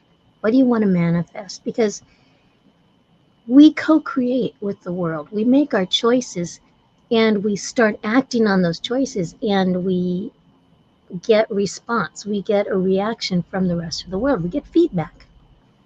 We get that information, and then we get to choose, well, do I want to continue to do it this way, or do I want to shift a little bit? But we keep our long-term vision in mind, right? And so as co-creators, we get to go back and forth with that beautiful ebb and flow between people, between structures, between systems, where we can really define who we are, what we want, what's important to us, right? In all areas of our life. Because you cannot make a change in your personal life and not expect it to affect what's happening in your work life, and vice versa. Yes, that's people don't understand. A job is 1/3 of your life. And when it impacts on everything else, and so what you're saying holds true in terms of how other things in our lives impact on that. It's all interconnected. It's all interconnected. That's really what the Dreammaker Matrix is based on. It's the understanding that it's all like a web. You touch one part of the web and the rest of the web responds, right? The rest of the web has to resettle into a new way. And so understanding what your whole web is, which I call the matrix, understanding what your whole web is, then gives you the ability to be the captain of your ship, the queen of your queendom, the king of your kingdom, the leader of your tribe, whatever you want to call it. You're in charge. You have your vision for your people. What do you want to have happen for you and for them? Because whatever you do affects them. What they do affects you. We're not islands. We are always interacting with each other. Always. Yes. Mm-hmm. Absolutely. So we're Absolutely. Yeah. So we're responsible for our thoughts, our words, and our deeds. And this is how it all works together. So it all works together. Mm-hmm. Now, Baylan, these thoughts, again, you're going to have people saying, how is this going to change the world? How is this going to, we've got all this hate, we've got all this dissension, we've got all these wars and rumors of wars, we've got all these negative forces, and I'm playing devil's advocate because I'm playing devil's advocate. So, what do you tell a person that is a skeptic in what you're saying and what you're teaching? Well, it's true. There is a lot of difficulty happening out in the world. But is that what we're focusing on?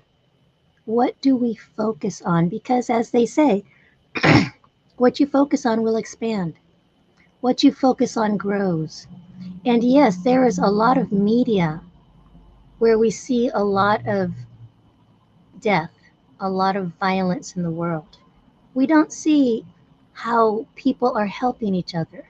We don't see how many organizations there are out there whose sole purpose is to help people.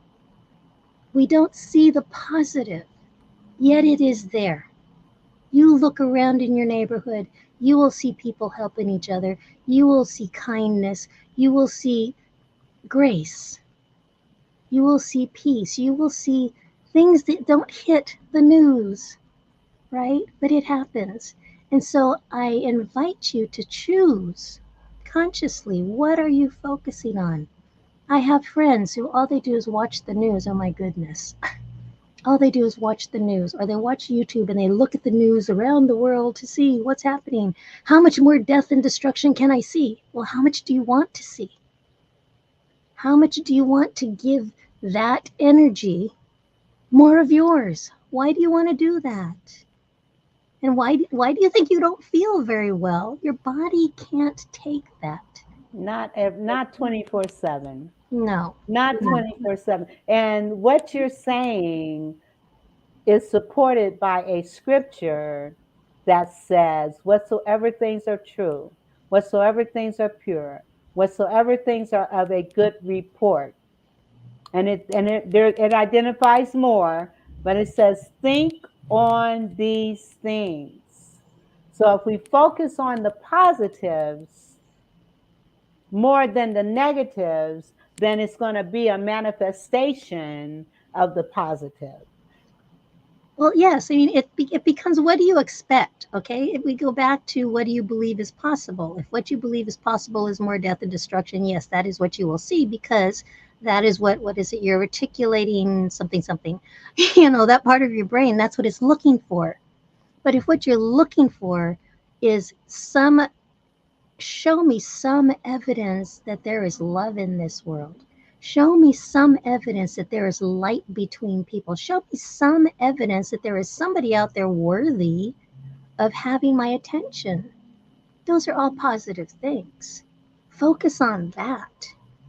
Focus on that, and you will see more of it. Just like they say, oh, don't think about blue cars, then all of a sudden all you see are blue cars, right? You're expecting to see them. Your mind is like, oh, well, there's something I'm not supposed to. Okay, I'm going to look for that. Yes. Yeah. And so thoughts are things, and we are what we think about all day long. In essence, that's what you're saying. Thoughts are things, and we are what we think about all day long. Exactly. And this is how, I've studied healing, alternative healing, ancient healing, so many different systems. And it is all based on, where do you put your attention? That's at the core of all of them. Where do you put your attention, and what kind of attention do you put? Are you thinking about, oh my God, there's pain there? Or are you thinking about, let me love that spot. Let me send my love and light into that space so that the pain can dissipate, so that the pain is not the predominant thing, right? Or at least balance it out so that there is less of the difficulty and we have more of positive in the world. Yes, because even scripture says, as a man thinketh, so is he. I'm not, I grew up Catholic, so I went to church every single day, so I could, but the scriptures, I've never been really good at quoting scriptures. I'm always amazed at people who can do that. It's perfect. Thank you. Well, what's happening is, as you're talking about this stuff, I'm reminded of those scriptures. Yes. because it's all again interrelated. It's Yes. even, it's all interrelated. And so it's in the word, it's in the universe, it's in those other things that you have studied. And so being able to understand that is very important. I mean, Very important. even when you think about the sower and the seed, we are here to sow what it is, whatever the harvest is that we came here to sow. And we don't know if we're sowing on barren ground, if it's going to land on rocks, if it's going to end up in the water. We have no idea, but we have to sow. Beautiful. Yes. Yes. We have to sow. Mm-hmm. And speaking of sewing, I want to announce that I do have a workshop coming up myself. Yes. It's called How to Avoid Crushing Your Child's Self-Esteem. You'll get tips and tools to increase your child's self-esteem and explore ways to help them. That workshop is on February 4th from noon until 2 p.m. And you can sign up at bit.ly/instill child self-esteem. And I'm going to put that in the chat as well. All right. So I wanted to give that plug. Good for you. Good for you. This is Yeah. wonderful work that you're doing. Well, Wonderful work. thank Our you. parents need this because, as we said, the emotions can become the runaway train, and before we know it, train wreck. Yes. Didn't mean to do that. Really Yes. didn't mean to do that, but sometimes Yes. it's hard to pull back, and it's as simple as stopping and breathing to be able to stop that train. Absolutely. Breathing. People don't understand how important it is to breathe. And Chelsea says, I have a 4 and 6-year-old. Mm-hmm. Sign up for my workshop, Chelsea. Sign up for the workshop. And Yes. because that is the age group where we really need to focus, because we cannot wait until a child is in middle school and high school to talk about their self-esteem and their confidence, because it's already ingrained in them. So you have children at the age where this workshop will be of very much benefit to you. So please the link is in the chat. I just put the link there. Well, the 4 and 6 year, they say that up until they're 8 years old, right? If they're a blank slate, right? That's when they are really, uh, as adults, when we have issues that we need to go and talk to a therapist or a Yes. counselor or a minister Yes. about, right? Yes. It always goes back to our childhood. Yes, it It goes back to does. something that happened before we were 8 years old. Yes, it does. So It this is the does. impressionable time when we're affecting what their adulthood is going to be, because we are Yes. affecting what they believe is possible for themselves. Yes. Mhm. Yes. And Mhm. she says she has struggles with domestic violence and divorce. So did I. So did I. So, and the positive thing is you got yourself out of it. Mm. That's the positive thing. You did not stay stuck in it. And so those are things that we can even touch on in the workshop as well. She says, here, let me put what she's saying. And see, this is something, even with what you're doing and talking about, you can give her some advice and some sound wisdom right now. She says we have struggles from domestic violence and divorce. Okay. So, Baylan, what would you say to her?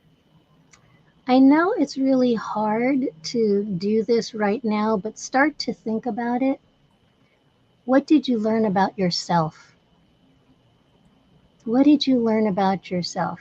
I've been married twice, and the first time there was emotional abuse.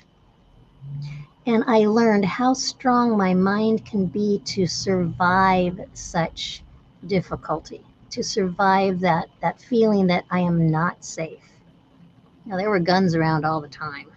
I was not Mm. safe. It was Mm. not good. But what did I come out of it with?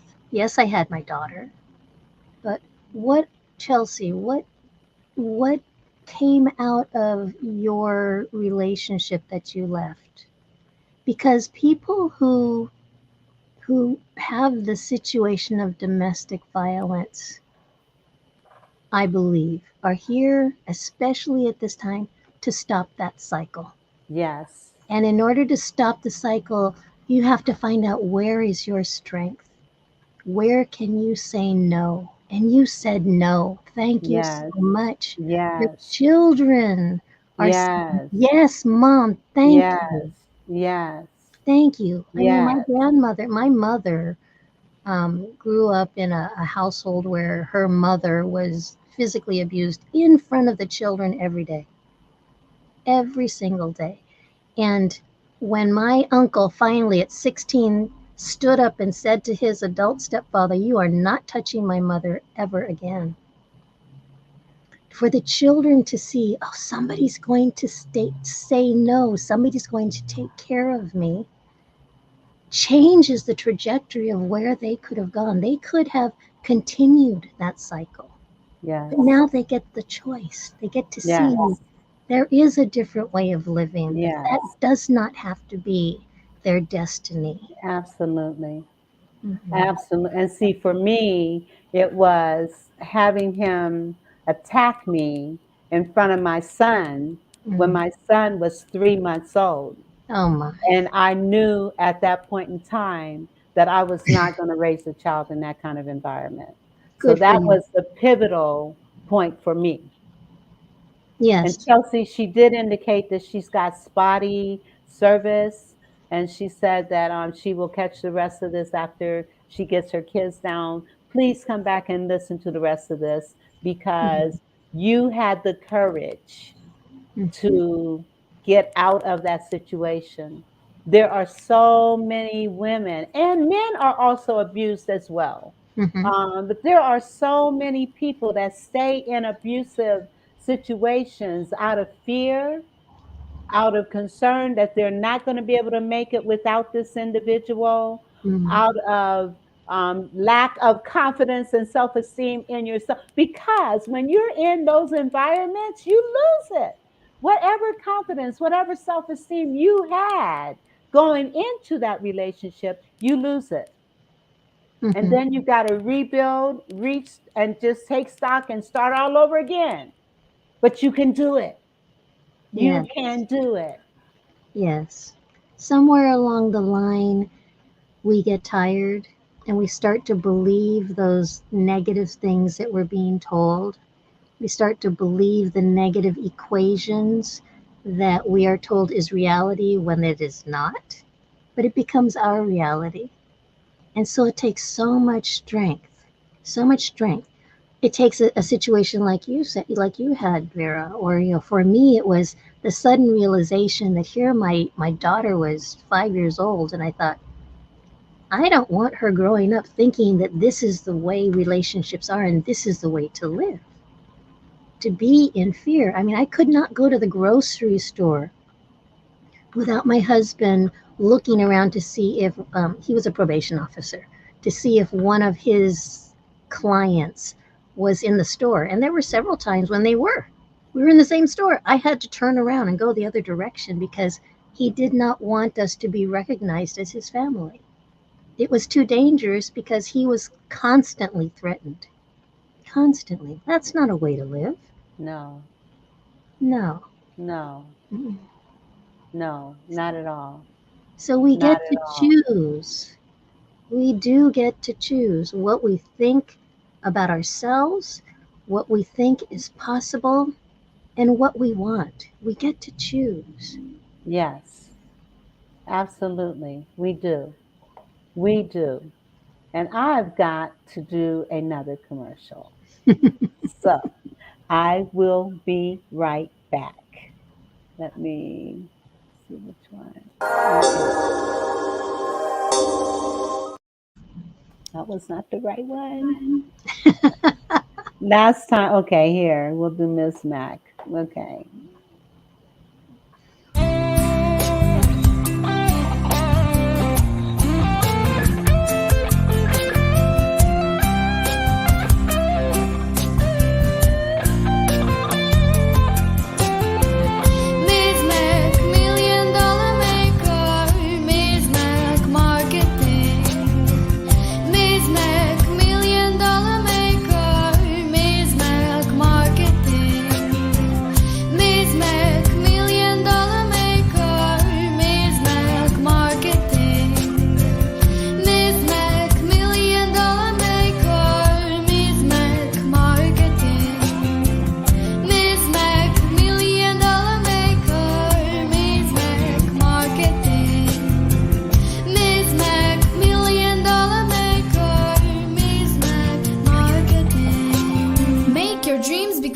Reality Today with Ms. Mac Marketing.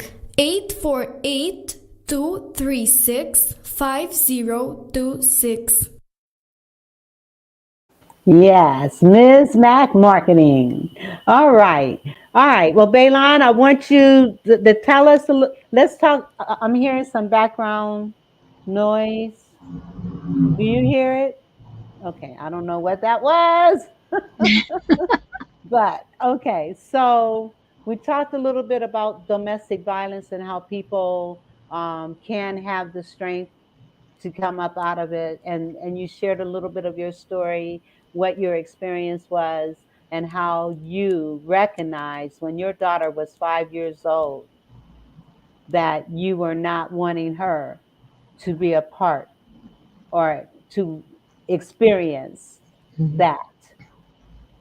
And you know what I have to say, Vera?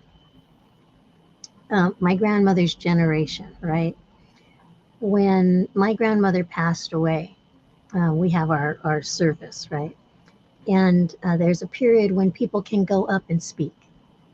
And I went up there and I spoke. And, you know, in our community, when someone is going through domestic violence, you don't tell anybody. That stays at home. Nobody else finds Mhm. out about it, right?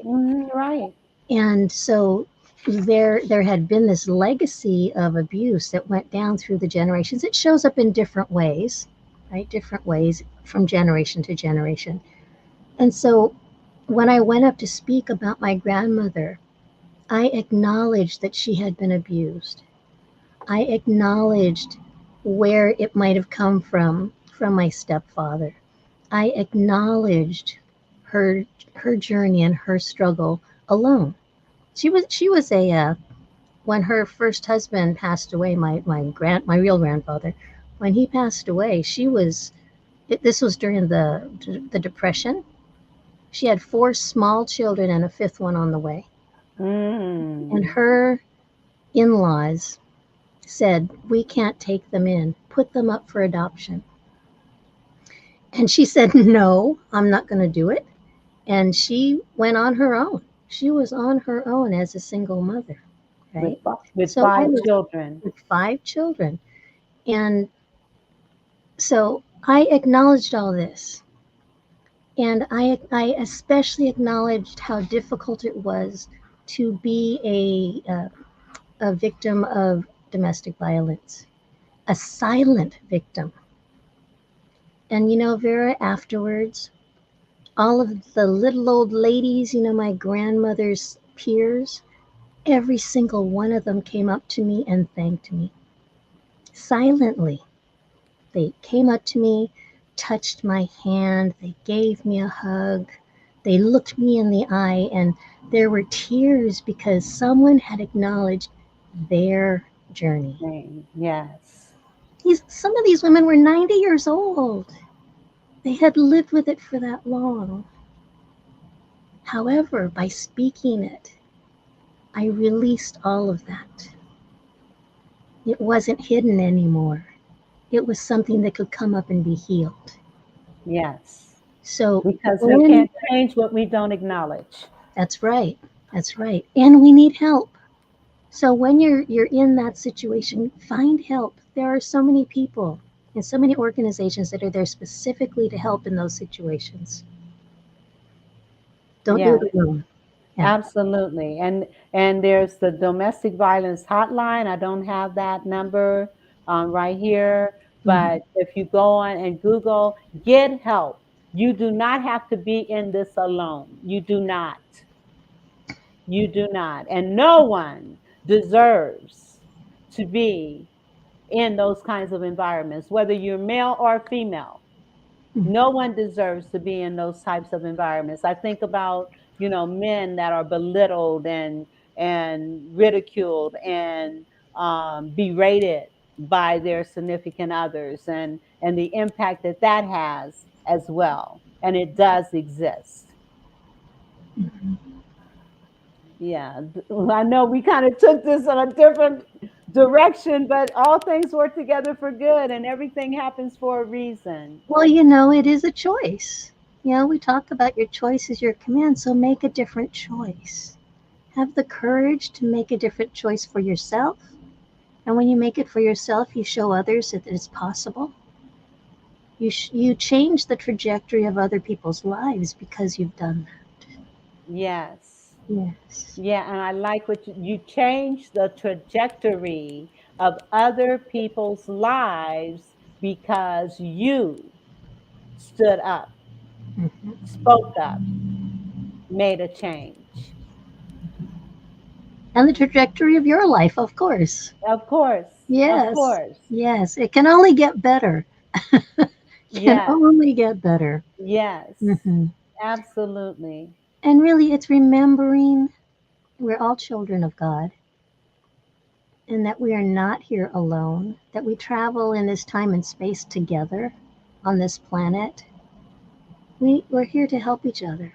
We're here to lift each other up. We're here to inspire and to help others be more of what they came here to be.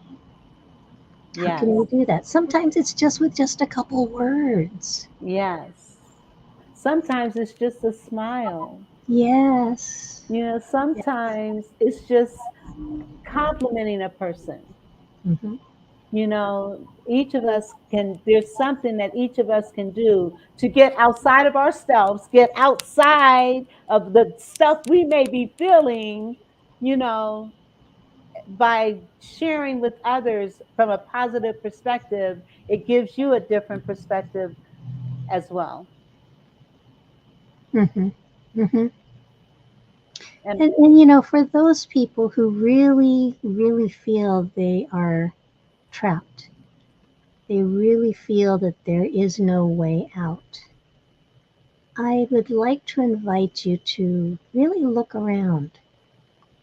It may be hiding, it may be hard to see, but there is a way. There is always a little bit of light that can come into a dark room. And all you need is a little bit of light, just a pinpoint, and that room is no longer dark.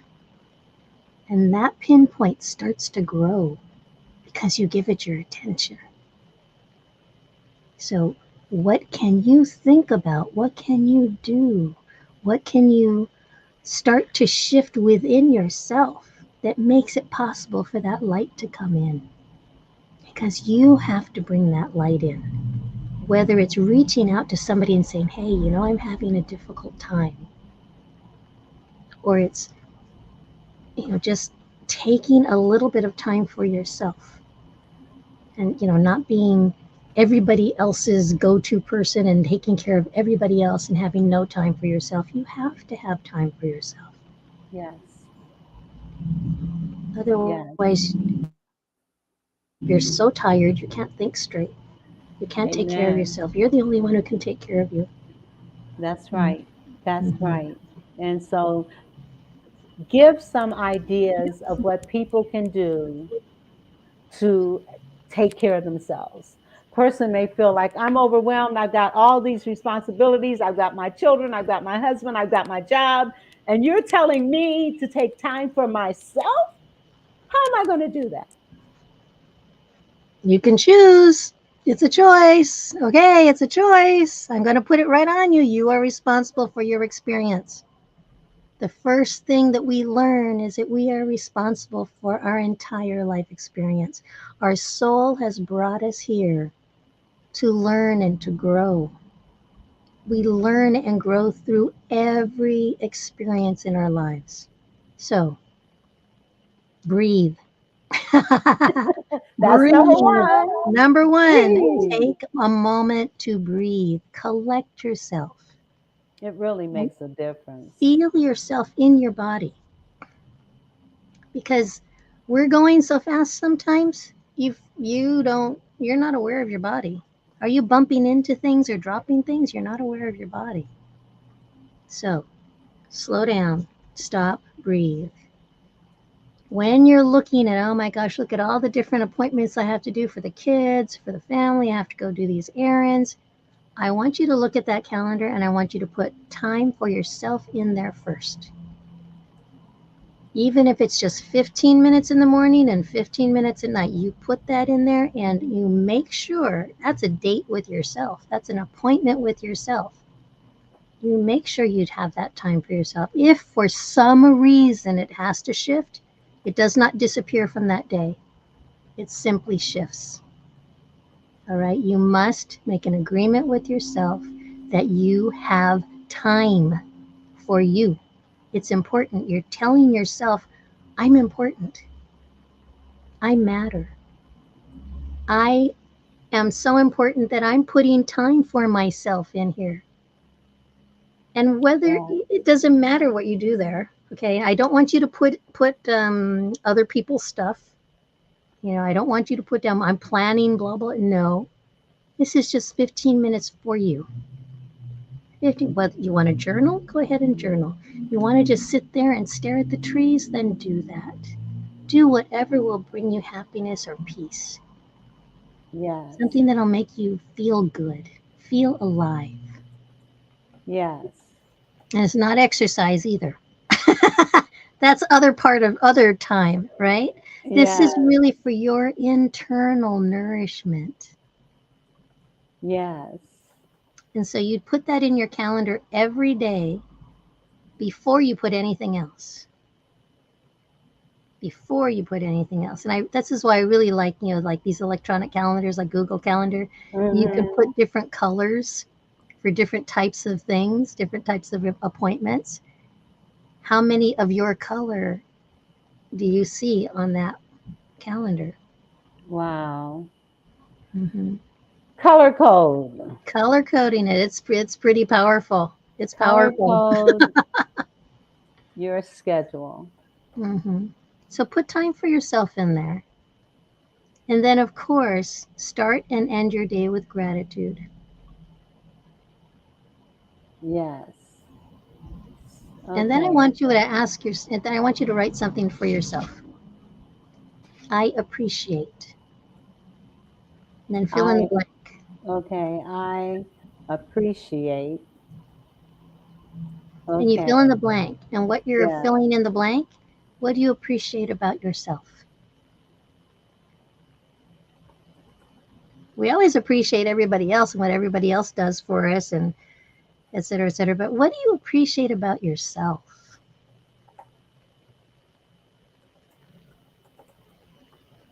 Okay. This is good. This is good. You're doing a training right now. Right now. I can't help it. Yes. Yes. And this is great. This is good stuff. This is good stuff. And there was one you said, end your day with gratitude. Begin and end your day with gratitude. Okay. And we have so much to be thankful for.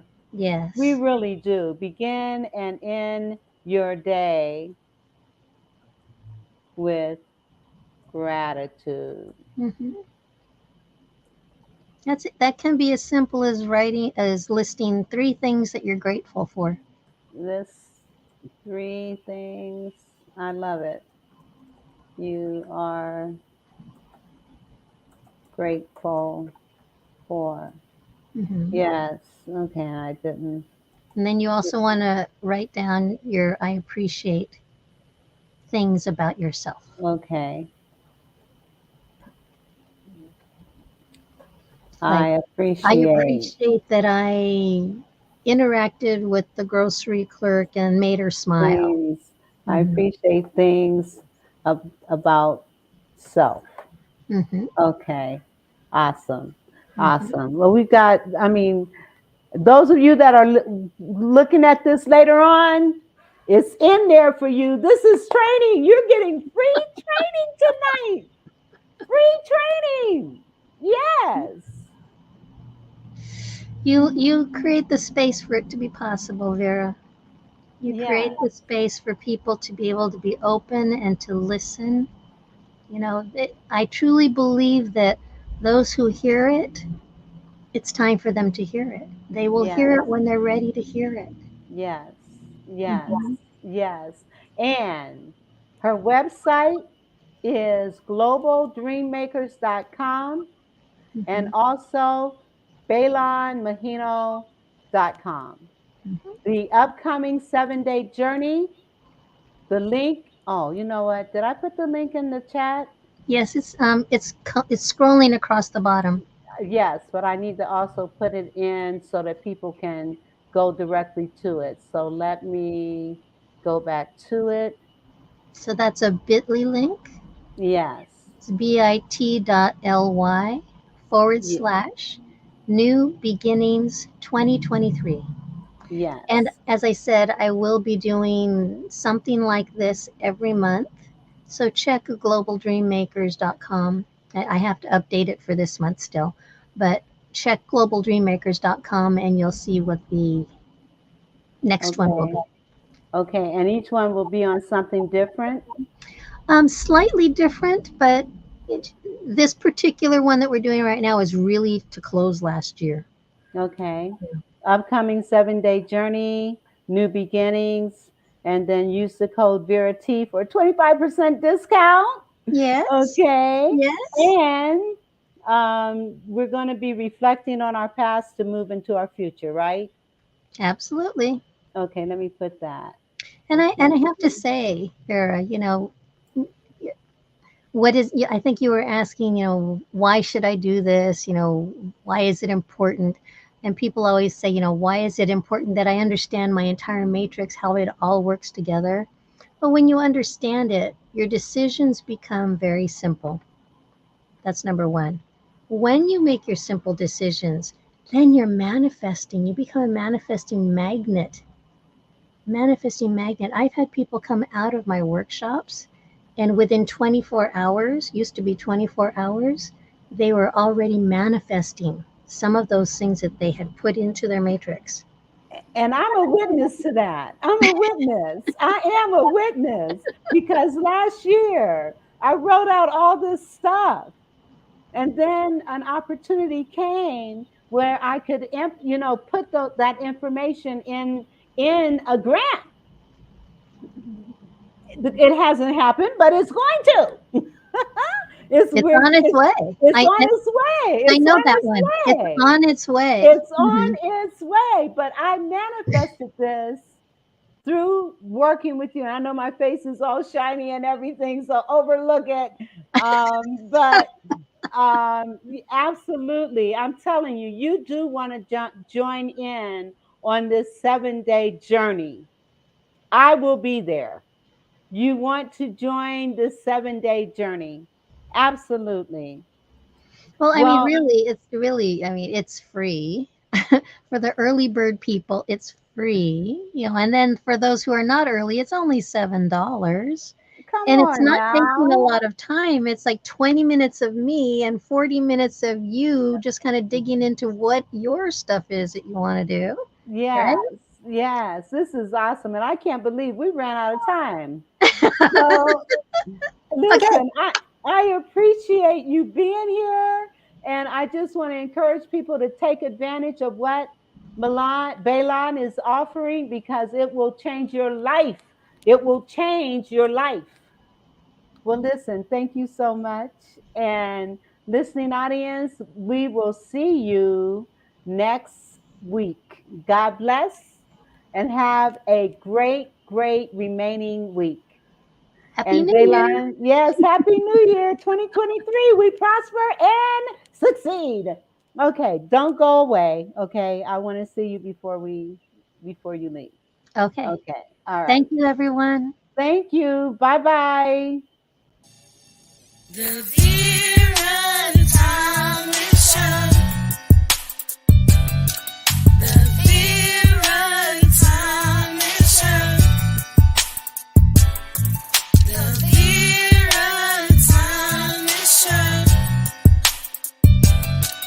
The Vera Thomas Show. Let's talk about it. Let's talk about it. Let's talk about it. Let's talk about it. Let's talk about it. Let's talk about it. On the Vera Thomas Show. Let's talk